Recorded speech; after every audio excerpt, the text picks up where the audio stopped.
Hi, everyone. Welcome back to the show. This is episode 10. Are you in some sort of uneasy relationship with sugar? Would you like to make some important shifts to make your food intake a little bit healthier? You're going to learn so much about these topics and more in today's episode. My guest, Dr. Ricki Heller, is a healthy eating coach, educator, writer, and whole foods recipe developer. She helps people with dietary restrictions to love food again without feeling deprived so they can focus on healing and getting back to living their lives. She's the author of 4 books, including Sweet Freedom, which was recommended by Ellen DeGeneres, and the best-selling guide and cookbook, Living Candida Free. She is my personal Instagram story go-to for her cute dog Zoe and her cooking demos that make me want to reach through the screen and eat with her at her table. Let's go listen to the episode. There's so much in it.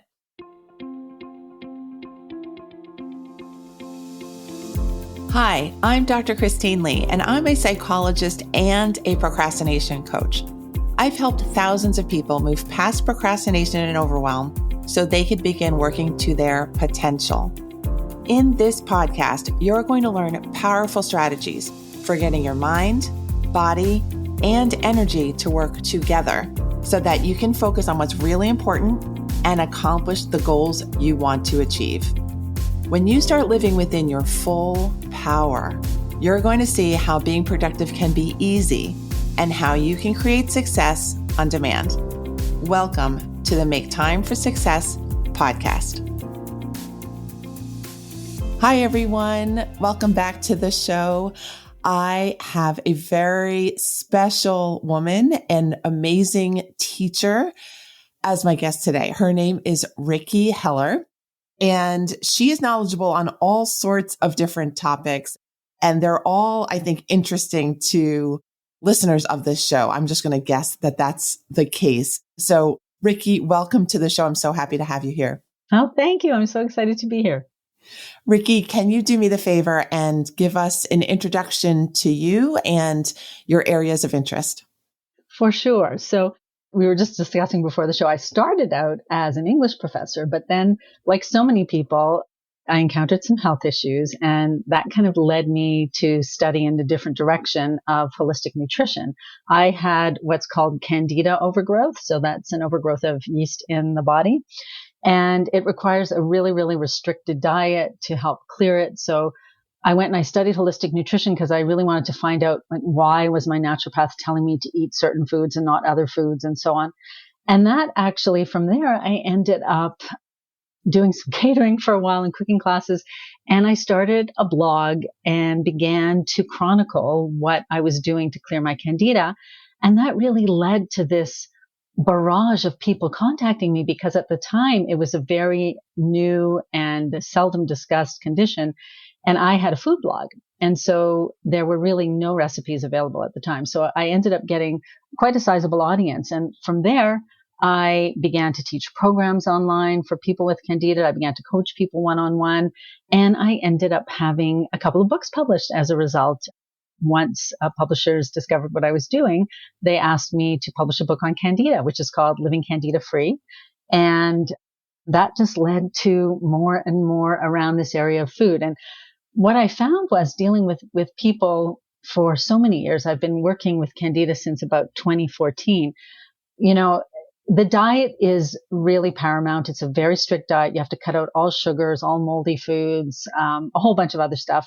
And that's really, really essential if you want to heal. But it's an essential factor, but not, as we say, a sufficient factor. So the diet's great, but unless you address other issues, I discovered, then I found, at least in my experience, that people never completely healed if they didn't address what was going on in their own minds. And that's what led me to really focus a lot more on the mindset related to the dietary changes, how we feel about the dietary changes, how we feel about ourselves. And all of that combined, I think, leads people to success to be able to change their diets for life and regain their health. That is an amazing story. I'm so glad I asked you to introduce yourself because I didn't know a lot of the first parts. that you did so much exploration, I think, of what was going on when the naturopathic doctors were suggesting that you eat a certain way. And I can't wait to hear more of the details of what you've discovered in your journey. Can you tell our audience, let's start from the beginning. Can you just describe what Candida is? Just because people listening, I would imagine, might have some food and bodily issues, but they might not know what Candida is. Sure. So Candida is a type of fungus, actually. Candida albicans is the most common one, but there are many, many species of a Candida. And it lives naturally in our digestive tracts along with bacteria and germs and parasites and worms and all the things we don't like to think about that are actually in there and are considered totally fine in a healthy gut, because in a healthy gut, all of the good bacteria, the probiotics, and the healthy lining of your gut actually keeps that in check. So it's kind of like this ecosystem where everybody's happy and everybody's living harmoniously. But what happens is if the gut balance is tipped out of control, out of balance, and that can be from really any external factors like overuse of antibiotics. It can be from too much stress. It can be from eating too many processed foods or sugars, from certain illnesses, over-the-counter drugs. So many things can create an imbalance. And when that happens, the Candida, which is what we call an opportunistic organism, it can just grow out of control. So I liken it to dandelions. They're often called the dandelion of the digestive tract because they're the thing that flourishes when everything else is dying, right? So if you think about like a beautiful lawn, it's lush, it's green, it's healthy. You have very few dandelions that can survive there. But if there's like a horrible drought and all the grass begins to turn yellow, then suddenly you see this entire lawn of dandelions, right? So that's kind of what happens with the Candida. And when it is imbalanced that way, it will take over the position on the digestive tract. So like the walls of your intestines are coated with all these healthy bacteria and little bits of these germs and microorganisms. But the Candida will take over and will take those positions up on the walls of the intestines, and they can create micro leaks and all kinds of issues because they give off toxins. So in fact, when we talk about Candida overgrowth and all of these symptoms that are concomitant to it, like, they call it foggy brain, foggy thinking.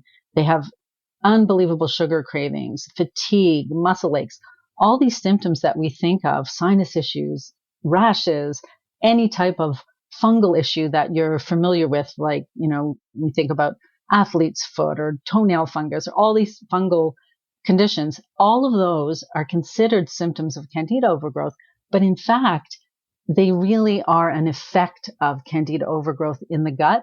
So it's really that a gut imbalance allows Candida to overgrow, which then allows all these symptoms to occur. So if you address the imbalance and you rebalance the Candida by killing off the excess and then reintroducing the proper microorganisms, people can regain a healthy gut. And once their gut is healthy again, then they regain their health as well. Okay. So thank you for explaining that. I love the dandelion analogy. That makes a lot of sense. I'm wondering, how did you decide to go to a naturopathic doctor to help you find the root of the issue? Because in general, this is not an accepted condition by conventional medicine. So if you go to a doctor, like an allopathic doctor, and you say, I have Candida overgrowth, well, it's so interesting, as I've discovered over the years. And because one of my best friends is a doctor, and she explained this to me initially. So the first thing you'll discover is they pronounce it differently. They call it Candida. So this organism, Candida albicans, is in everyone all the time. But in conventional medicine, the only condition that has been recognized is basically Candida poisoning in the bloodstream. And that is a literal emergency, critical condition. Someone could die within hours unless they're given antifungals, usually intravenously. So if you go into the doctor's office and you say, I have Candida overgrowth, often they will laugh because to their mind, you obviously don't have this deadly condition. Whereas in the alternative field, we began to talk about Candida overgrowth in the gut many, many years ago. And it's only in recent years that I've recognized that the branch of functional medicine, which is a fairly new branch of medicine, they recognize Candida overgrowth in the gut as something that needs to be addressed. So if you were talking to an allopathic doctor, you might describe it differently. It would be what they consider a digestive imbalance or an imbalance in the digestive system, something to that effect, because it's really always beginning in the gut.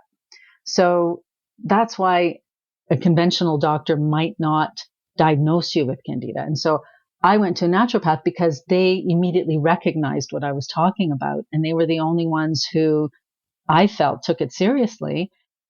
So my external symptom initially was a horrific rash on my chest. It went all the way down to my belly button. It was horrible. And I went to my doctor and she sent me to a dermatologist, gave me a cream, didn't do anything, went to a different dermatologist, gave me a different cream. By the end of about a year and a half, I'd seen close to, I think it was 14 dermatologists or 14 different doctors, maybe 8 dermatologists. And literally no one could touch this. Nothing was getting better. And so it was almost like a last ditch effort that I went to this naturopath. And within a few months, I was already beginning to recover. Wow. I did not know you had to go to 14 doctors to start the healing process. I would imagine that's stressful in itself. That's adding to the stress. Yeah. And I think for so many people with candida, and there are many conditions that are similar. I remember way back in the 90s when I was teaching at the college and my office mate didn't know what was wrong with her. She went from doctor to doctor to doctor and was basically told she was exhausted all the time. And they said, it's psychological. You need to see a therapist. Well, about 10 years later, the diagnosis of chronic fatigue was finally accepted among conventional doctors. And finally, she had a diagnosis and she could start to do something about it, right? So there are lots of conditions, I think, that maybe just haven't been defined yet. You know, people walk around with conditions that no one can tell them what it is. And so rather than saying we don't know what to do about it, they're told something's wrong with you, right? So I think that's what happens very often.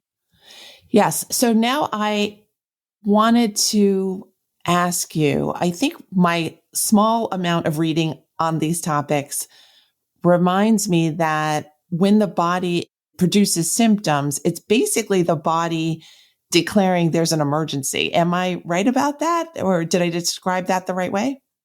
Well, I would say not necessarily an emergency. It depends how bad the symptoms are, right? But I think any symptom is a signal that something's not working correctly, for sure. Okay. Okay, good. So let's talk about the barrage of people who came to you when you were writing your blog on this. What were people looking for, and what did you learn from having a pool of people to learn from? I think for a lot of them, it was just someone who was validating what they were going through. So they read my story because, you know, I described sort of what was happening as it was going on and I described my symptoms. And don't forget, my blog was basically a food blog at the time. And so I was also posting recipes. And when I had to go on this candida diet, suddenly all my recipes were sugar-free, egg-free, dairy-free, mold-free. They were candida compliant. And so it was twofold, I think. People felt validated because they read about my symptoms and they had so many of them. And I started getting all kinds of questions about, what did you do about the ringing in your ears? What did you do about the coating on your tongue? What did you do about your rash? You know, and so on. But at the same time, like I said, this diet is so restrictive that it's really easy to fall off the diet and get back to the way you were eating before, which then just exacerbates your symptoms. And so people were, I think, really happy to have some recipes that actually tasted good, even though they were compliant on the diet. Because before that, when I had been searching, honestly, like there was just nothing. The average person on this diet would eat like steamed chicken and broccoli, you know, just the most plain basic food, because the things that you think of as yummy food just weren't part of the diet. But I guess because of my background, as I had owned a bakery, I had done catering, I was obsessed with desserts my whole life. So because of that background, I was able to play with the ingredients I had and come up with things that actually tasted good, in my opinion. And luckily, the people who read my blog thought so too. So I think that's part of what increased my traffic to my blog, was people came for the recipes as well. Ricki, I think now is a good time to mention your fantastic Instagram presence, where I think we have in your Instagram stories this live, well, it's seemingly live, like we're in your kitchen with you as you whip up these magical treats and meals. Aw. So can you tell us, first of all, your Instagram handle and also kind of your experience of doing this in the current day of making food for people too? Sure. So yeah, it's just Ricki Heller, just my name on Instagram. I guess we should spell your name Right. because Yeah. go ahead. So it's Ricki Heller, Heller, and that's all one word on Instagram, just at Ricki Heller. And yeah, I guess because, like I said, I mean, I've been involved in baking and cooking in some way or another since I was a kid. And then when I turned this into a business, when my first book came out, which is called Naturally Sweet and Gluten Free, part of the promotion was being on television and doing some of these demos on TV where I would cook up a cake or cookies or whatever on air with the host. And I realized at that time how much I loved that. I had never done that before, and it was so much fun. I just loved being able to do that on camera and having to plan it so that you could fit it into 4 minutes or whatever. And just the banter with the host, I really, really enjoyed it. So what I ended up doing when I joined Instagram, I didn't do this initially, but over time, I just, people would send me questions again about the food. Can I have this food? Or what about this food? Do you have a recipe for a bread that's Candida friendly or whatever? And so I realized people were very interested in how to cook this way. So naturally to me that when I'm making my breakfast, for instance, in the morning, I might just show people how I put it together. And often I will recreate the recipes that are already on my blog so people can see what they look like or how, I don't know if this has happened to you, but often if I'm reading a cookbook and it'll say, stir until you have a thin batter or whatever. And you think, well, what does that mean? What is a thin batter? Is it? And how does it oppose to a thick batter? So this way they can see it. They can see the texture. They can see what it looks like as it's being created and then what it looks like when it's finished. And it's fun for me and people seem to appreciate it too. So. Yes, I thank you for introducing me to chia seeds. So that's chia seeds are a great breakfast. And thank you, Ricki, for showing me. Love chia pudding. Could you tell us about your own maybe back and forth journey with sticking to the diet? Just because I think it might help our listeners to know that even the experts have had back and forth moments. For sure. So, because I consider myself a sugar addict from way back, my mother was type 2 diabetic. There were always sweets in her house. That is ultimately what killed my mother. She couldn't stay away from sugar. So for me, growing up in that house where there were always homemade baked goods, and I have two sisters, we all love to eat sweets. And so it was an issue for me my whole life. I struggled with my weight. I struggled with binge eating. And then I was initially diagnosed with Candida in 1999, way back in 1999. And I went on the diet. I was, sort of scared straight kind of idea. Went on the diet very, very strictly. No sugar for, I think it was over 2 years, no sweeteners at all. And then that was about the time I joined the nutrition school, was feeling great, changed my diet completely, eating a whole foods, high vegetable diet, delicious, loved it, and felt fabulous. And so I did this for about 10 years and I had introduced some natural sweeteners like maple syrup and molasses and things like that. And I was doing fine. And then it was Christmas of 2008. I thought, well, I feel great. Clearly my Candida's gone. I'm going to try having a little bit of these Christmas treats that are all around me everywhere, like the truffles and the shortbread and whatnot. And I'll tell you, Christine, within 3 months, I not only was 100% back to eating all the garbage I'd eaten before. And I was someone who, honestly, I would eat, half a pan of brownies for breakfast, or I would have, my favorite used to be a can of Betty Crocker frosting as a snack, like horrible binge eating. I was back to that. And that was when this rash sort of blossomed on my chest out of nowhere. And by that time, I was already a holistic nutritionist. So it's not as if I didn't know what to eat. I remember thinking when I looked at that rash and thinking, uh-oh, Candida's back. But it was this tiny little dot. So I just kept putting it off and putting it off. And by the time I went to my doctor, it was probably the size of a quarter. And by then it was already starting to grow. It was too late. So it was like an alcoholic who starts drinking again, right? I was completely back to the old way of eating. And in 2009, when I was diagnosed for the second time, and that's when I went to all those dermatologists, I just realized that if I want to basically survive the rest of my life without major health problems, I can never eat sugar again. And it was that decision, I think, that really helped me to stick with it. And I know from working with people now that it is such a recurrent problem for people. But the thing with candida anyway is, and I think this is true for many chronic diseases, is every time you slip up and you get a recurrence of it, it's a little bit stronger and it's a little bit harder to get rid of it. And that definitely was the case with candida. So what occurred to me as I was working with people and seeing these slip ups and remembering my own slip up, that you really need to stick with a healthful diet for the rest of your life if you want to keep your candida under control. And that's what kind of led me to thinking about it's more than just the diet, because we know what the diet is. I knew what I was supposed to eat. It was more an issue of how do you ensure that you stick with it? That's the thing that you need to solve. Yes. So we were just talking about your 3-part model about how we can make changes around our eating. Could you tell us about that too? Sure. Yeah. And I mean, this really grew out of the candida diet. So for most people on the candida diet, it's sugar that's an issue, or refined foods like white flour, white sugar. But honestly, I mean, I think I'm going to say in Western society, sugar is an issue for almost everybody. Mm-hmm. Because the truth is, white sugar, nobody needs to eat white sugar ever. It is totally not necessary for your body's nutritional needs, right? Mm-hmm. But yet we live in a world where sugar's around us all the time. And so what I do with clients now, and what I have found works for ultimately for success, there are 3 areas that you need to address if you want to clear sugar out of your diet, or even if you want to change your diet from one that's sort of the sad standard American diet to a whole foods, healthier diet. And the first one is really the food itself. So that's where you get to understanding the foods you can eat and the foods you can't eat. And for each person, it's a little bit different, but I'm just going to say, let's say we want to clear sugar, because that seems to be something that most people would like to at least reduce in their lives.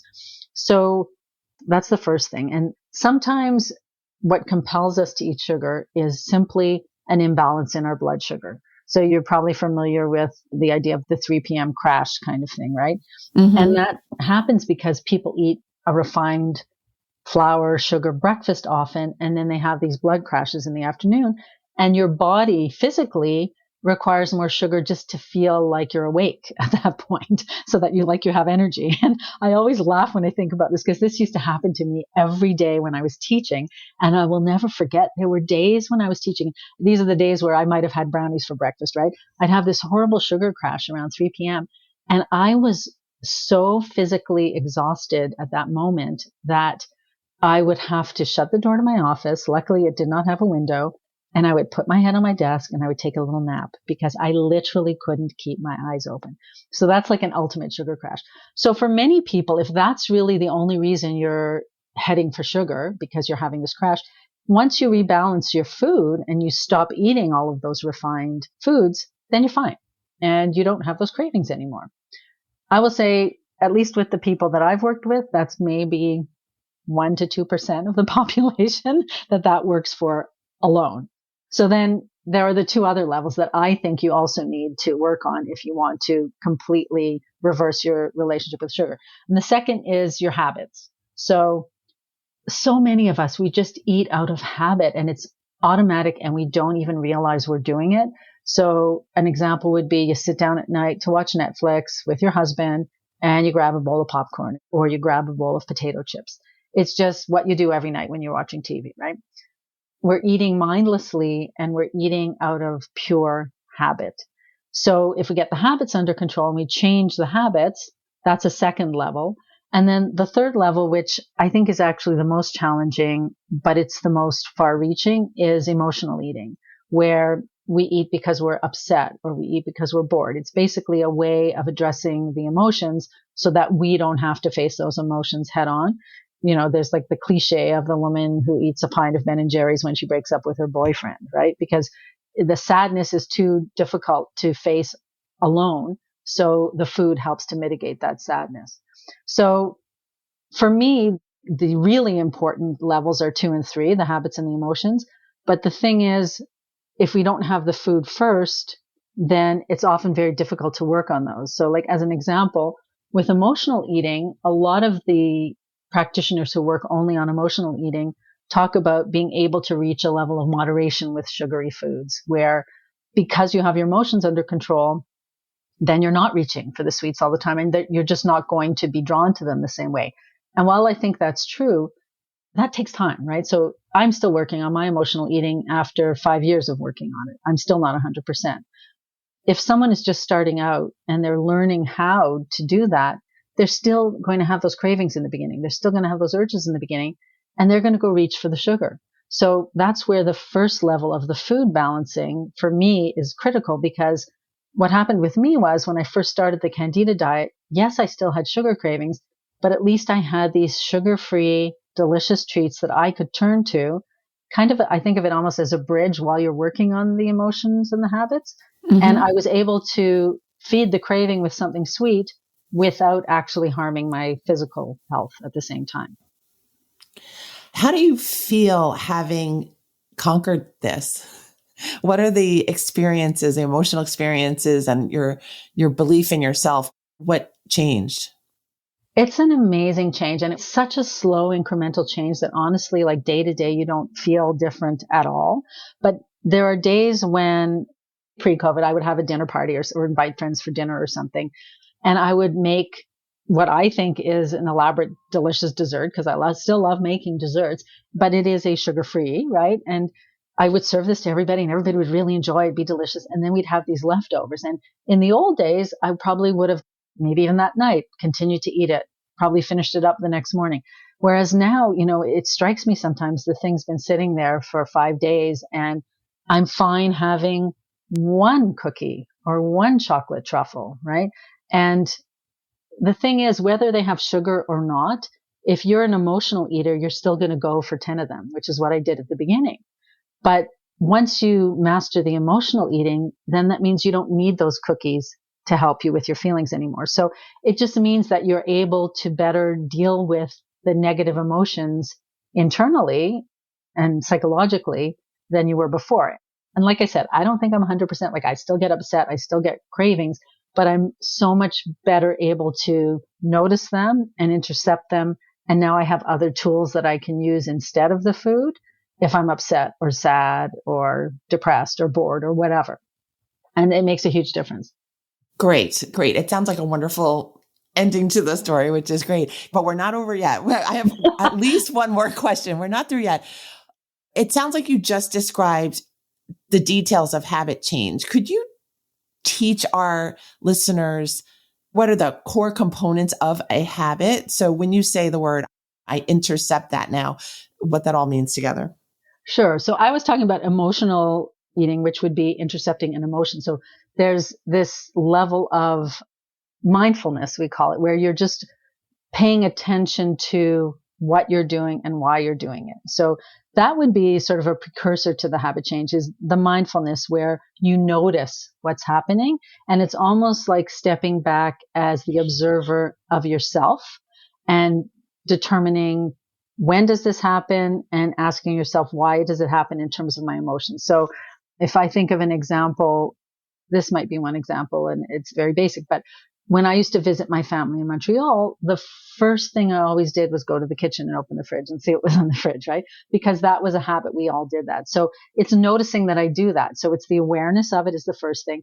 And in that case, there's always a trigger or a prompt to the habit. So we can call that the cue as well. That's another term that's often used for it. What is the thing that's prompting the behavior? So in my case, it's going into my parents' house, right? And then the behavior itself, which is the habit, what's also called the routine, that's going to the kitchen and opening the fridge. And then once you know what that is, you can change the habit. So you can either change the prompt or you can change the environment. So for example, if I wanted to stop that habit, I could become aware before I go in the house and create a plan for myself that when I go into the house, I am going to go into the living room instead of the kitchen as my first step. So what that does is that intercepts the behavior, and now you're aware. And so you have a much better chance of doing something different because you've changed the environment where you are. Thank you so much for teaching us about habits, teaching us about Candida, teaching us about your journey too, which is totally a success story. Could you please now tell us what you're doing with your followers and what you're doing online and what you'd like our listeners to know about you. Absolutely. So I am still working one-on-one with clients to change their eating habits in terms of many people that I work with do have candida and they're working on a candida diet, but I work with anyone who's on a restricted diet and has had difficulty sticking with it or found it challenging to stick with it. Maybe they've fallen off the wagon. So we work through those 3 phases together so that they can end up at the end having conquered all 3 of the food, the habits, and the emotions. And that way you can attain freedom with your food. And it allows people to stay on that diet for the rest of their lives, a healthy diet that supports their good physical health. So I do that one-on-one. And I also am running workshops intermittently this year. So one that I guess will have probably already happened by the time we air is a sugar freedom workshop where I'm actually just teaching the basics of what are the alternative sweeteners to sugar? How do you use them? How do you implement them in your food and so on? So short workshops like that where I look at specific topics related to healthful eating. And I am also working on a new cookbook. So that's going to be coming out at the end of this year, I think, with healthy breakfasts. So sugar-free, gluten-free, dairy-free, egg-free breakfasts for people who are interested in that. Wonderful. With chia pudding, I'm sure. Always chia pudding. Always chia. So we will make sure to link all of those books and resources and programs in the show notes for you, Ricki. And I believe you have a free gift for our listeners as well. Could you talk about that? Sure. It's called 3 Simple Shifts to Stay on Track Now. And it's for, again, people who have found it challenging, perhaps in times of COVID, to stay on their healthful diet. And it's 3 shifts that you can make. It's at rickiheller.com. So just my name, rickiheller.com/3 simple shifts. So it's the number 3 and the words simple shifts, and they can find it there. Okay. Wonderful. Thank you, Ricki. You are a joy and a genius and such a good friend. Thank you so much for coming on the show and teaching us today. Thank you so much for inviting me. We'll see you soon, everyone. Tune in to the next episode. Bye. Thank you for listening to this episode of the Make Time for Success podcast. If you enjoyed what you've heard, you can subscribe to make sure you get notified of upcoming episodes. You can also visit our website, maketimeforsuccesspodcast.com, for past episodes, show notes, and all the resources we mention on the show. Feel free to connect with me over on Instagram too. You can find me there under the name Procrastination Coach. Send me a DM and let me know what your thoughts are about the episodes you've been listening to. And let me know any topics that you might like me to talk about on the show. I'd love to hear all about how you're making time for success. Talk to you soon.